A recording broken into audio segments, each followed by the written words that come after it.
Salut à tous, c'est Ayuka. On est là pour la première interview de Prélude.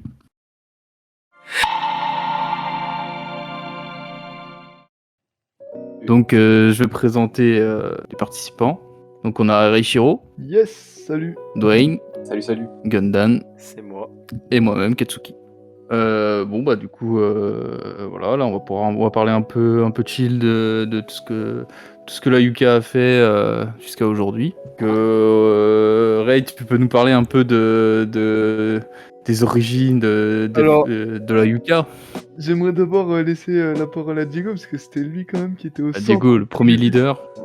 Ok, pas de souci. Ouais. Du coup, ça a commencé. Enfin, de base, ça a été repris par un ancien collègue, et j'ai tout de suite été entre guillemets obligé de reprendre la team. Donc à l'époque, je crois qu'on était qu'avec Reichiro et à l'époque Gasai. Et du coup, j'ai été un peu forcé de reprendre l'équipe. Bon, ça a pris longtemps avant de vraiment recommencer à être sur de bons objectifs de mon projet. Je crois qu'on avait par exemple dû la reprendre en février et on a vraiment commencé les projets en fin juin. Ouais, il fallait un petit temps d'adaptation. Ouais, ça a pris pas mal de temps. Après aussi, on venait de quitter, on va dire, l'ancien leader. Je pense qu'on a été tous un peu démotivés. On n'avait plus forcément plus vers quoi se diriger. Au final, je crois qu'on a repris un peu. Quand on a vu qu'il y avait de la concurrence qui commençait à se créer. À l'époque, quand c'était la création de la Suprême, on a direct. Je pense qu'on s'est un peu réveillé. On a vu qu'il y avait quelque chose d'intéressant à faire. Il y avait autre chose que la deep dive, quoi. Ça faisait plus communauté, il y avait déjà possibilité d'avoir des projets plus intéressants. Et du coup, on a commencé, on s'est réunis, on devait être 3 à l'époque. On a cherché un peu de chaque côté, si on pouvait trouver d'autres personnes qui étaient dans la même situation que nous, alors qui cherchaient peut-être une team. Donc après, on a formé un premier effectif où on était peut-être 10, un truc comme ça. C'était assez réduit, hein, c'était pas énorme, mais on a commencé je crois le tout premier projet, on va dire, c'était juste la création d'un forum qui n'a pas duré très longtemps. Oui, et puis il y avait le projet Rookie avec ça, non? Ouais, c'est pas ça? Ouais, c'est ça. Dès que le forum il a été créé, on a suivi sur le projet du Rookie Contest. Je me rappelle bien. C'était vraiment un intra-team où on faisait des créations que entre nous, il n'y avait pas de personnes extérieures à cette team. Et on avait demandé d'ailleurs à Katsuki à l'époque s'il pouvait juger. Il y avait d'autres personnes. Je crois qu'il y avait Luna. Ouais, c'est possible. Et quelqu'un d'autre, mais j'ai plus le peut-être Kuroko ou un truc comme ça. Peut-être, ouais. Ouais. Mais je crois là, à ce moment-là, vous avez un peu récupéré la team, c'est le moment où la deep dive on a fermé, non? Il me semble. Non, c'était un petit peu avant. Ouais. Non, c'était pas avant. Je pense que vous avez dû fermer genre en décembre, nous on l'a repris en juin, donc c'était comme ça. Ouais, il y a un peu de temps. Et les premiers projets, on avait sorti quelques speed art, donc c'était rien de fou, mais bon, c'était le premier projet. Puis, il fallait se lancer, quoi. C'est ça. Puis après, il y a eu un peu l'âge d'or de la Yuka, hein. Genre avec le premier gros teaser qui était fait par Gasai, avec les Yukalm. On a apporté un vrai concept pour le tout début, qui a plutôt bien fonctionné en plus, en vrai. Hein. On avait des bons retours. J'ai l'impression, en plus, je sais pas si vous de l'autre côté c'est la même chose, mais j'ai souvent des gens, que ce soit des débutants ou même des anciens, qui te demandent si on va faire une suite ou des choses comme ça. Bon, là, plus trop, mais il y a 1 an, on me demandait encore si il y avait une suite, si on allait continuer, parce que tout le monde aimait. Après, même s'il y avait pas mal de choses à changer, beaucoup critiquaient le format parce que c'était long, c'était quoi, 50 minutes, 1 heure. Très long. Ouais. Bon, franchement, l'ambiance était cool, c'était un premier projet où Puis c'était bon enfant, et puis vu qu'on était en effectif réduit, on se connaissait plus ou moins tous très bien, toujours dans le domaine du graphe, quoi. On rigolait pas mal ensemble, et du coup il y avait un vrai feeling qui était facile à installer et à mettre quand on commençait à tourner, quoi. On mettait... Puis je me souviens, il y avait des fous rires aussi qu'on avait entre deux. On rigolait énormément, et c'était vraiment bien ça. Peut-être si quelqu'un peut définir juste ce que c'était les Lucam, parce que peut-être il y en a qui connaissent pas. Ouais, les Lucam, c'était des conversations enregistrées entre nous où on parlait des créas du moment, l'actualité de la commu, tout ce qui se passait. On parlait de pas mal de sujets différents quand même. Ouais. Et on en a fait, je sais plus combien d'épisodes on a fait, mais on en a fait quelques-uns. 4, je crois. Enfin, 4 ou 5. Puis je pense, Euh, ouais, oui, il y a des bons retours, ça a bien marché. Après, ça C'était demandait, top. ça demandait quand même pas mal de travail. Enfin, à l'époque, je me souviens à Gasai, parce que, étant donné qu'on tournait énormément, c'était beaucoup de temps de montage, parce qu'il fallait qu'il arrive à peu près dynamiser le truc, tout en étant long, quoi. Et c'est pas facile, comme façon de faire. Je pense que même la plupart des gens, soit mettaient, parce qu'on avait mis des timers, donc soit allaient directement sur le timer où ils voulaient voir le sujet, soit ils regardaient que le début, ils regardaient pas forcément la fin, parce que c'était très très long. Ouais, où tu mettais ça en fond pendant que tu faisais autre chose. Ouais. C'est un peu un podcast. Ouais, c'est un peu ça. Après, il y a eu le deuxième gros projet, si je peux dire. Enfin, grâce à Diego, parce que auparavant, il avait instauré les YouScan. Ouais, Et, d'ailleurs, ça, en parlant des USCAN, moi, c'est le truc qui avait un peu choqué, ça aussi. Ouais. Genre, moi, j'étais pas encore dans la team, et je crois les premiers USCAN, ils étaient sortis, et ça avait fait pas mal de bruit. Genre, vraiment, c'était un peu l'idée. Tu sais que c'est un peu l'idée que t'osais pas faire, enfin que t'avais pas fait, et hop, c'est arrivé d'un coup. Moi, c'est un peu. En plus, c'est la période où je me suis dit, ouais, faut regarder ce que fait cette team, machin, et c'est pour ça qu'après, moi, je suis rentré dans la team, hein, carrément. Et ça a même pris tu sais, de l'ampleur, où en mode t'attendais le prochain. Tu sais, t'as le premier où ça a instauré un peu. On instaurait une histoire. C'était un peu, ouais, voilà, un scan comme on peut en lire de One Piece ou des trucs comme ça, mais fait par des graphistes. Ouais, de manière un peu plus artistique et visuelle. En plus, le projet, même en dehors du fait qu'il soit original, c'était aussi pour de vraiment marquer un peu la communauté, parce qu'à l'époque, on était, je crois même depuis le début, en fait, même à partir du moment où on a voulu créer le forum, il y a direct eu une rivalité avec la Supreme Team, même si on savait qu'elle n'était pas encore créée, on n'était pas officiel. C'était pas officiel, mais ça restait officieux. Et dès même la sortie du forum, ça a été fait le plus vite possible pour devancer et pour. Ouais, je m'en souviens, on était vraiment dans la course du rush à certains moments, parce qu'on cherchait vraiment à concurrencer. Et en vrai, moi, j'aimais bien, ça motivait en vrai en soi quand on y repense. Malgré que, bon, il y a des moments, c'était pas forcément. Enfin, il y avait des petites tensions entre les teams. Mais ça nous poussait à aller vers le haut, à donner un vrai truc. Et enfin, je me rappelle, toi, Diego, quand t'avais sorti les scans, enfin aussi, on cherchait un peu entre guillemets de la reconnaissance, j'ai envie de dire, envers la communauté, en mode, regardez, on est un peu différent des autres, quoi. Ouais, fallait arriver avec un gros projet, quoi. Ouais, voilà. Et après, ça a limite un peu donné toute l'image, tout le caractère et toute la personnalité de la Yuka. Et je pense que sur toute la durée du truc, on est resté sur ce genre d'idée. Ouais, et puis surtout le début de la Yuka, elle s'est vraiment construite autour de toi, faut le dire. Arrête. Non, mais c'est vrai, elle s'est construite autour de l'idée que t'avais et que tu voulais représenter. On avait tous adhéré au délire, en fait. Après, il y avait quoi? Après, j'avais repris ton idée. Puis on avait essayé d'animer ça un peu sur le premier projet Bleach. Ouais, ça c'était un gros projet. C'était un gros projet parce que ça a demandé de travail à tout le monde. Que ce soit toi, Katsu, parce que t'avais fait des parties un peu animées sur After Effects, je crois. Ouais. Il y avait Gasai sur le montage qui devait essayer d'animer le truc pour pas que ça soit trop mou, pareil. Moi, j'avais fait énormément de recherches en amont sur la représentation. J'avais fait un peu comme un storyboard, genre du truc. Sur le scénario aussi. Ouais, sur le scénario. J'avais recherché beaucoup de ressources. Mine de rien, fallait trouver les renders et les fanarts et tout ce qu'il fallait pour pouvoir que ça ressemble à quelque chose. Tu connaissais un peu le sujet, quoi, de Bleach. Toi, t'es un gros fan, et ça, tu savais de quoi tu parlais, quoi. Ouais, c'est ça. Et puis en amont, je me souviens, j'avais fait la bannière de Pyrrhux, et du coup, ils nous avaient fait de la pub. Ils nous avaient fait une vidéo sur le truc, et c'était cool parce que t'as un peu un truc de la visibilité, et puis le graphe en soi, c'est pas trop connu. Et le fait que t'es un youtubeur entre guillemets un peu connu qui présente le truc, tu vois, c'était cool, c'était bon enfant. Dans la même idée que le premier projet, c'était, comme tu disais, Katsuki, c'est vraiment genre un projet où on voit du. Enfin, je pense qu'on a tous eu, quand on commençait, l'idée de vraiment de mélanger AMV, animation, graph. C'est vrai qu'à un moment, il y avait eu avec les GIFs, il y avait eu cette partie-là, mais c'était jamais parti dans l'AMV. Et je pense que tout le monde avait envie de le faire. C'était un peu, je pense, comme une sorte de consécration, parce qu'on est graphiste, mais on était grave attaché aux AMV. Et je pense que c'était un peu la suite logique. Oui, de toute façon, c'est lié, hein, parce que qu'on grave à la base sur du manga. Enfin, au tout début, c'était vraiment que du manga à graphe. Après, ça s'est un peu diversifié. Bah, aujourd'hui, on peut retrouver un peu de tout. Mais ouais, à la base, ouais, c'était vraiment des graphes manga. Et puis, c'était vraiment que de ça. Donc, c'est normal de faire un rapprochement avec les AMV.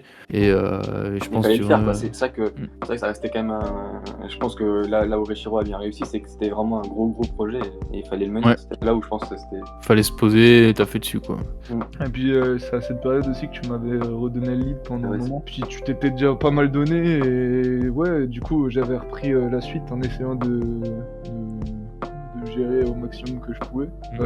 La première année, je trouve que je m'étais pas trop mal débrouillé, parce qu'on avait quand même sorti, du coup, il y avait le Christmas Ball avec la Suprême, il y avait le GAMV, enfin un petit concept qu'on avait essayé de lancer, genre en mode vraiment, toujours la partie AMV et graph. Ouais, bah justement, ouais, c'est vachement lié à ce qu'on disait avant, le GMV. Au final, c'est la meilleure représentation de mélanger le graph et l'AMV, quoi. Donc ça va bien. En plus, c'était très bien fait. Enfin, moi, je trouve, en tout cas. J'avais pas participé au projet à ce moment-là, mais quand j'ai découvert, parce que je crois que j'avais un peu découvert quand vous avez fait ça de votre côté, et ça, quand c'est sorti, ouais, bon, bah, ça fonctionne de ouf, quoi. Donc je pense que même ça, c'est un truc qu'on pourrait revoir encore aujourd'hui, qui plairait encore. Après, il y avait ça. Ensuite, il y avait eu des petits concepts de ta part, je crois, Katsuki, genre avec l'interface de jeux vidéo, je crois. Ouais, qu'on avait fait. Je sais plus comment ça s'appelle, mais ça, je crois que c'était au départ d'une idée de Dwayne, qui avait fait on devait faire un menu avec plusieurs personnages où on avait chacun sa petite partie. L'idée de venir un peu de tout le monde, je pense que c'est juste qu'on avait dû faire une sorte de recherche tous ensemble, mais c'est vrai que le projet il avait été long à finaliser. Oui, ouais, celui-là, ouais. Et je me rappelle aussi, ouais, et c'était un peu ça aussi, c'est le meilleur exemple d'un projet que les personnes d'autres teams auraient voulu faire aussi, hein. Ouais, ça j'avais eu des retours là-dessus, comme quoi, vous l'avez fait plus rapidement que nous, tu vois, enfin, on l'avait sorti en premier, quoi. Donc tu vois, après t'avais les retours en mode ah merde, on voulait le faire aussi, des trucs comme ça. Toujours ça, j'ai l'impression. Oui, ça aussi, des fois, c'est pas vrai, hein. Ouais, j'avais eu l'idée avant. Oui, on connaît. Ouais. Non, mais après, on peut parler aussi des choses plus basiques qu'on a fait au début et sur le long de la team. Ouais, les tagols à la base qui sont. Enfin, c'est quand même un regroupement de créas assez basique. Les tagols, c'est juste. On regroupe plusieurs créas sur une seule, les unes à la suite des autres, avec une belle présentation. C'était ça le projet du tagol à la base, comme on faisait il y a quelques années. Et c'est vrai que avec la UK, c'est là où on a un peu cherché à faire des tagols plus poussés, plus originaux, plus qui marquent plus les gens. Oui, voilà, exactement. D'ailleurs, pour ça, parce que je sais plus si c'était toi, Diego, ou si c'était moi qui avait proposé l'idée d'un format différent, mais je sais qu'il y avait Nagui, qu'à l'époque, il me demandait où on cherchait toutes les sources d'inspi, et genre, votre meilleur ami, vraiment, ça reste Pinterest, hein, j'ai envie de vous dire. Ouais. Dans le regroupement, vraiment, je trouve que c'était la meilleure source d'inspi à l'époque, en tout cas, et je pense que c'est toujours le cas. Maintenant, il y a Béance aussi, pas mal. Ouais, même partout. En vrai, l'inspiration, elle est vraiment partout. Et je pense que surtout à cette époque-là, on était à fond dans la recherche de l'originalité, tout ça. Mais les tagols, au tout début, je sais pas si vous vous rappelez, c'était celui sur la Katsuki, où c'était un tagol tout en longueur, et chacun sa petite partie, où on avait chacun un personnage. Et ça on l'a un peu gardé, poussé aussi. On avait fait un deuxième avec plusieurs personnages différents, où on avait chacun un numéro représenté sur le personnage, tout ça. Ça aussi, tu vois, en fait, les tagols originaux comme ça, ils sont développés. Et je pense aujourd'hui, on en retrouverait encore fait par d'autres personnes que la Yuka. Donc je pense que ça a quand même un impact sur la commu. On peut pas se le cacher. Ouais, et puis moi je trouve que ça a pas mal apporté aussi, effectivement, à la communauté et puis à nous aussi, parce qu'au final, on s'est. C'est vrai que quand on y repense, on s'est épanoui à la base de petits projets, parce que je crois que les tag walls, ça arrivait au tout début avec les U-Scan, c'était vraiment les tout premiers trucs. Et c'est là où vraiment c'est devenu une marque de fabrique. On voulait vraiment tout le temps innover en fait. Genre dès qu'il y avait un projet, il fallait qu'on trouve un concept derrière. C'est que même quand tu disais, de toujours innover, c'est qu'on a quand même réussi à faire un truc, c'est tu sais, pas trop poussé. En mode, tu sais, tu cherches toujours l'originalité et au final tu te perds un peu dans ça. Et je trouve qu'on s'est pas trop perdu au niveau de ça parce que des fois on revenait sur des projets un peu plus simples, par exemple où on faisait des speed art, tout ça. C'est revenir un peu aux bases pour voilà, pour montrer aussi qu'on n'est pas obligé de toujours pousser l'originalité. Parce que t'arrives forcément à un moment où tu peux plus rien. Enfin, décider que tu sais pas faire quoi. Puis après, pour terminer un peu le trajet de la UK, je trouve que c'était le dernier gros projet entre guillemets, c'était l'opening Bleach du coup, qui avait demandé aussi pas mal de travail et puis. Même plus que sur le U-Scan Bleach. Et puis je trouve que le rendu était beaucoup plus poussé, ce qui est normal. C'était un an après, je crois, du coup. Ouais, voilà, c'était un an après. Je pense. Mais au niveau de la qualité, c'est vrai qu'on voyait qu'on était un petit peu plus à l'aise.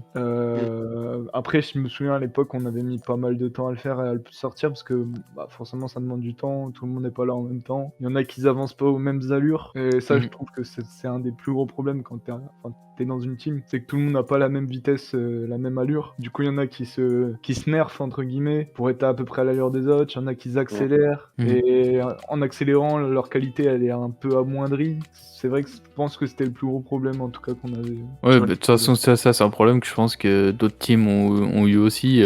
C'est que voilà, t'as de tous les niveaux dans chaque team et il faut un peu s'adapter. Je pense que tout du long, on a réussi quand même à bien maintenir cette cohésion d'équipe quoi.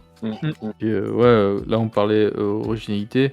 Je sais que quand même Dwayne t'es une des personnes qui a quand même bien apporté dans cette idée de pousser l'originalité des trucs qu'on avait de base. Moi je pense par exemple aux avatars. Je sais pas si tu te rappelles au moment où t'es arrivé et tu nous as dit les gars, on arrête les avatars carrés. Discord, ils font le truc il est rond. On fait des avatars ronds, tu vois. Et ça c'était une évidence. On était là, bah ouais, ça tombe sous le sens en fait. Donc, après, c'est vrai que moi je pense un souci que j'ai eu à un moment par rapport à ça, c'est peut-être que des fois je voulais trop aller vers l'originalité. Peut-être que même sur des créas personnelles, mais peut-être que je voyais peut-être pas assez loin dans la qualité technique. Alors des fois, quand je revois des créations que j'ai pu faire, où je mettais, on va dire, en avant l'originalité, j'essaye de chercher que ça. Je me dis qu'avec du recul, peut-être que j'aurais peut-être passé plus de temps, parce que souvent quand je faisais quelque chose, j'essayais de le sortir le plus vite possible c'est trop bien de montrer le plus vite possible.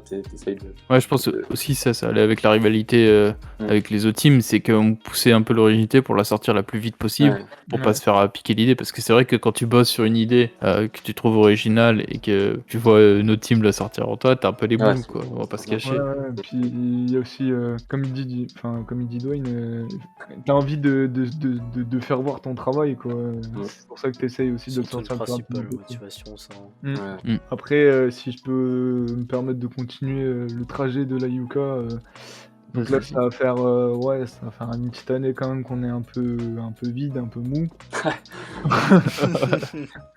Dit comme ça. Mais je pense que c'est une étape de toute façon sur laquelle on est obligé de passer. Forcément, il y a des membres qui ont changé, puis toujours les mêmes, et il y a des choix qui ont été faits au sein de la Yuka. Donc, pour ma part, mon choix, après j'en ai quand même un peu parlé en amont pendant plusieurs mois. J'ai pas fait ça non plus du jour au lendemain, si on peut le dire. Et tout simplement, j'avais pris l'initiative de faire, de virer tous les AFK, j'ai envie de dire, de la team, ou tous les gens que je trouvais personnellement qui n'apportaient plus rien. Pas dans le sens où plus rien en termes de graphe. Tant que t'as la motivation que tu vas sortir un truc, reste là, mais dans le sens où ne serait-ce, on avait perdu le côté humain sur la Yuka. Personne parlait. Ouais, il y Moi, je avait me plus de souviens. communication du tout. Et que ça soit Gun, il arrêtait pas de me le dire. Moi, j'étais le premier à être en mode, je regardais même plus le serveur pendant un moment, puisque j'étais en mode, bah, personne parle. Et je pense que ça, c'est dû aussi au fait que Diego, t'as pris un peu ta retraite. Et je pense que ça a joué pas mal Après, sur c'est le pas sa moral faute. des gens. Non, c'est pas sa faute, juste ça a joué sur le moral des gens, je pense. Voilà, Oui. culpabilité. Non, c'est vrai que ça impacte quand il y a un changement, enfin, je veux dire, un arrêt ou alors une pause. C'est vrai que ça peut impacter les autres. Mais de toute façon, ça, vraiment, dans une team, enfin, c'est un truc, t'as pas le choix. C'est forcément, ça va arriver. Je pense, tu vois, s'il y a des nouvelles teams qui arrivent, ils vont forcément vivre ce côté perte de, enfin, un peu de motivation. Et c'est là où tu reconnais les leaders. C'est que, enfin, un leader va devoir prendre une décision et il faut tu vois, Reichiro, il a dû prendre des décisions et qu'il les a assumées. Je pense que certains, ils auraient pas réussi à prendre certaines décisions que t'as prises et qui auraient abandonné carrément la team, tu vois. Après, bien entendu, les décisions que j'ai prises, c'est pas forcément Enfin, j'aurais peut-être pu faire des meilleures décisions, j'aurais pu peut-être arranger la chose, mais bon, maintenant qu'elle est prise, quoi, je peux pas revenir en arrière. Oui, de toute façon, il y a de la Là, remise en toi, question. Du coup, on va tout recommencer. Franchement, Et Ouais, de toute façon. là, du coup, grosso modo, là, on a décidé de rester plus ou moins en effectif assez réduit, donc à 4, comme un peu à l'ancienne. On fait des projets de notre côté. Bon, on n'a pas forcément le même rythme qu'avant. Genre, on avance chacun à notre rythme. Après, on fait quand même des projets, mine de rien. Enfin, genre, là, je sais qu'il y a un truc qui va sortir. Bon, on a mis du temps à le sortir. Ça, je vais pas le dire. Enfin, je vais pas dire le contraire. C'est On va ma pas faute. spoiler. Mais ouais, on va pas spoil, mais bon, voilà. Il y a des petits trucs qui vont sortir. Je pense Après- tranquillement. Après, on verra par la suite où ça va nous mener, mais on verra. Après, j'ai l'impression que c'est aussi un peu variable avec la communauté. Peut-être que là, il n'y a pas une motivation qui est assez, assez motivante. C'est un peu con de dire ça, mais Non, je mais pense t'as que chacun, on est motivé quand on voit des gros projets dans la communauté. Après, il y en a toujours, je dis pas qu'il n'y en a pas. Mais là, à l'heure actuelle, je vois pas vraiment de team ou de studios qui sont. Voilà, là, en plus, il y a eu la fermeture. Bon, ça fait quelques mois, il me semble, la fermeture de. Enfin, je sais pas si je dois le dire. Pour Camille, Ouais. Camille, c'est en fait, ouais, c'est sur la fin, on va dire. Ouais. J'aurais peut-être pas dû le dire du coup. Non, Mais- t'inquiète. On va couper au Ouais, dans la montage. Non, je rigole. Après, dans la communauté, il n'y a peut-être plus assez de projets, de choses qui peuvent nous intéresser, peut-être nous relancer et avoir une. Enfin, je sais même pas si on pourra le savoir. Ouais, la commu, elle est un peu en pause en ce moment. C'est ça. Mais de toute façon, la commu, ça a toujours été un peu comme ça. C'est vrai qu'il y a des moments un peu de baisse. En fait, la commu, c'est après un peu comme une team à elle toute seule, tu vois. On influe tous sur la commu.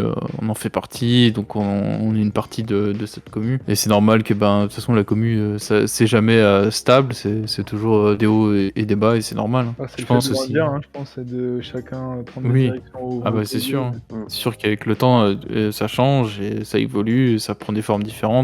Sauf Et toi. c'est normal. Hein. Toi, tu changes pas. Mm. T'es la pierre du temps, tu restes là. Je reste là, je surveille. Je suis un gardien.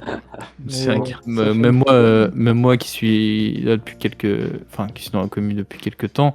Moi personnellement, je vois que j'évolue aussi enfin, c'est pas que j'évolue, mais ma vision des choses évolue. Je sais que quand j'ai commencé le graphe, j'étais vachement plus actif. Je faisais du graphe tous les jours, mais à fond, même trop. Et des fois, tu sais, ça peut être une mauvaise chose pour certains, et ça peut être un mauvais exemple aussi. Mais en soi, ça montre la motivation, quoi. Après, au début, c'est vrai que. Enfin, moi, je le vois un peu ça comme de l'apprentissage. C'est que. Enfin, en tout cas, que ce soit, je pense, pour toi, Dohain, moi, ou toi, Katsu, ou même Gun. Parce qu'au début, en fait, on part de rien, et on progresse tout le temps, tu vois. Le fait que tu progresses tout le temps, ça te donne vraiment envie de te la donner. Et moi, je me souviens, la première année, je faisais genre 2-3 créas par jour, et je faisais que ça. Après, pas forcément bonne, tu vois, mais juste, je faisais de la productivité, et genre, j'apprenais tellement, je prenais un gros kiff, tu vois. Que maintenant, pour que je prenne vraiment mon pied, on va dire, il faut que je teste des nouveaux logiciels, parce qu'il y a certains logiciels qu'on a un peu trop poncés, entre guillemets. Après, tu apprends toujours des trucs, parce que ça évolue avec le temps, les logiciels. logiciel, Oui. c'est jamais pareil. Mais je sais que là, par exemple, moi, je prends énormément mon pied sur Illustrator, tu vois, genre, Ouais, je te comprends. c'est juste incroyable et genre Photoshop, j'aime toujours autant, mais j'ai plus cette motivation des fois qui me pousse à faire 3-4 créas, tu vois, par jour, genre. Après, il y a aussi le fait de, en plus d'avoir une amélioration que tu peux voir, il y a même les retours, c'est Ouais, les c'est retours. tellement important. Moi, j'ai pas trop connu les forums, j'ai connu que celui d'Ali Dive où j'avais pu participer à un concours, mais C'est un graphique. ouais, c'est ça, j'ai pas vu de vraiment de. Et t'avais Bah, gagné, je crois. Non, Non. j'avais gagné juste la partie wallpaper et j'avais Moi, je me rappelle d'une de mes défaites contre toi. Hein. Ouais, c'est Que vrai, j'avais ça. fait. Donc là, Encore à travers la gorge. Ouais. Non. Quand tu commences à avoir des retours de personnes que, enfin, à l'époque, au tout début, quand j'ai commencé, franchement la personne le graphe, on va dire, à qui j'avais le plus, j'arrive pas à parler de sa grand-mère. Le graphiste à qui je préférais les créas, en vrai, c'était Katsuki. Et à partir du moment où j'ai commencé à avoir des retours de sa part, des choses comme ça, des commentaires, ce genre d'action, même tout simplement, plus de commentaires, plus de likes et tout. C'est là où même, je pense que tu gagnes un peu en motivation parce que tu vois qu'il y a un objectif plus que personnel. Oui, t'as un retour sur investissement, si je peux dire, mais Ouais, c'est c'est plus ça, un ouais. retour sur ton boulot, quoi, sur ce que tu proposes. Et c'est vrai que ça fonctionne pour tout, c'est vrai que ça booste. Et je pense que peut-être aujourd'hui, c'est peut-être ça qui manque aussi un peu à la commu, c'est l'interaction entre personnes. Ouais. Enfin, moi je vois que sur DeviantArt aujourd'hui, si tu postes Y a une créa, il y a moins d'interaction, à part si t'as déjà des gens comprends. qui te suivent. Mais ouais, c'est un peu devenu à un moment, ça a été enfin, pendant longtemps, ça a été très sur DeviantArt, par exemple. T'avais pas mal de retours, très tout actif, ça. ouais. Maintenant, aujourd'hui, Ah ouais, je suis T'es d'accord très avec actif comparé à maintenant. Maintenant, tu postes une créa, t'as un commentaire, 3 likes, quoi. après, c'est peut-être aussi les plateformes qui changent. On sait que, Il y en a, enfin, ils sont beaucoup l'arrivée éparpillés, de Behance. Ça Ouais, s'éparpille beaucoup sur les plateformes, je trouve. Ouais, c'est sûr. Je pense qu'il y a un peu aussi ce moment où tu cherches la plateforme qui va te convenir aussi. Moi, je sais par exemple en ce moment, Twitter, je trouve que c'est une bonne plateforme pour avoir au moins des retours, pas des commentaires, mais plus des retours au niveau des likes, tout ça. Plus que par exemple sur Instagram ou Behance. Ouais. En fait, j'ai l'impression que chaque plateforme peut t'apporter quelque chose. DeviantArt, ça peut te permettre de regrouper toutes tes créas sur une seule plateforme. Twitter, voilà, de toucher peut-être plus de personnes. Behance, de proposer un projet, un gros projet. Voilà, tu poses ton gros projet là et tu défiles et tu vois toute l'étendue du projet. Et puis voilà, je pense que c'est plus ça, genre chaque plateforme a un truc à apporter. Ouais. Puis voilà, Rekiro, peut-être tu peux nous parler un peu de la future de la UK. Qu'est-ce qu'on envisage, un peu comment on voit les choses. Pour de vrai, moi j'ai des idées. Après, le problème, c'est que ça prend toujours du temps. Donc, avoir l'investissement. De toute façon, je crois que je vous avais un peu dit un truc par rapport à. Ouais, tu nous as teasé des choses, c'est important. Et c'est teasé. peut-être aujourd'hui, on va plus faire des projets où on va prendre notre temps, vu qu'on est à effectif réduit et qu'on va peut-être plus peaufiner des projets. Donc peut-être qu'on sera peut-être plus sur quelques projets étalés sur le temps, mais des projets plus taffés peut-être. Et après, c'est même des projets qui sont, encore une fois, c'est même dans la même lignée que le tout début, en fait. Ouais. Là, c'est des projets qui sont différents de ce qu'on peut voir d'habitude. Là, encore une fois, là, le projet qui va sortir, c'est Reichiro qui l'a proposé. Et je pense qu'il a fait son travail d'inspiration et de veille pour proposer dans notre communauté et dans notre environnement quelque chose de différent et qui nous permette à nous, à chacun, de pouvoir tester des nouvelles techniques, des nouveaux formats, Bah, pour revenir à ce que tu es en train de dire, pour rebondir, moi c'est parce que je suis dans une filière du coup qui est un peu liée à l'infographie. Et tout simplement, moi j'ai découvert entre guillemets ce que c'était avec ça, sans que ça soit abouti, puisque en général les études ça aboutit pas trop dans un sens, enfin genre en mode le concept, je le connaissais pas et je l'ai découvert avec eux, et j'ai été voir après sur Béance, enfin j'ai tout de suite pensé à Béance, j'ai tapé tout simplement le blaze, et là j'ai découvert une multitude de projets en lien avec ça, et je trouvais ça juste... le concept était incroyable, genre. Et j'ai appris plein de trucs, j'ai appris parce que c'est utilisé dans divers trucs, hein, genre... après j'ai pas envie de le dire, le mot. Ouais, tu vas pas le dire. En gros, l'inspiration, c'est vachement important, quoi. Faut regarder ce qui se fait, faut un peu se tenir au courant, de faire de ce qu'on appelle de la veille graphique, tu vois, d'être sur Pinterest, sur Behance, peu importe, et de voir un peu ce qui se fait, et peut-être en dehors de ce qu'on fait, et peut-être en fait, c'est un peu ça, c'est s'inspirer des choses et se les approprier, et c'est un peu ce que le prochain projet sera, quoi. Exactement, c'est beau. Exactement, c'est bien dit avec des beaux mots. Donc on peut voilà, s'arrêter sur cette note en disant que la Yuka, on est toujours là et que on a des projets qui vont arriver forts, qu'on ait une nouvelle vision des choses, et puis voilà, tenez-vous au courant. Et bah nickel. Et on va se laisser sur ça alors. Ouais. Merci à tous d'avoir regardé la vidéo, puis à une prochaine. Et merci. Ciao. Ciao.